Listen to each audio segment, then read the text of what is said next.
ফেব্রুয়ারিতে নির্বাচন হওয়াটা গুরুত্বপূর্ণ এবং এ নিয়ে কোনো শঙ্কা দেখছেন না বলে মনে করেন নির্বাচন ব্যবস্থা সংস্কার কমিশনের প্রধান ডক্টর বদিউল আলম মজুমদার।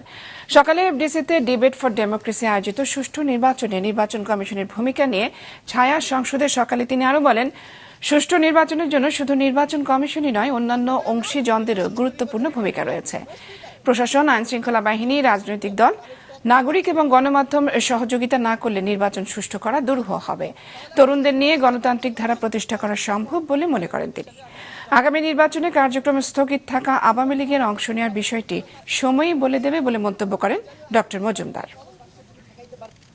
প্রশাসন এবং আইনশৃঙ্খলা রক্ষাকারী বাহিনী যদি সঠিক ভূমিকা পালন না করে, ইতিবাচক ভূমিকা পালন না করে, তাহলে নির্বাচন কমিশনের পক্ষে সুষ্ঠু নিরপেক্ষ নির্বাচন করাটা দুরূহ।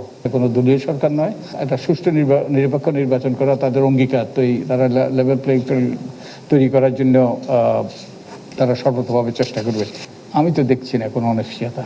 নির্বাচন হইতে হবে এবং ফেব্রুয়ারির মধ্যে নির্বাচন হওয়াটা জরুরি।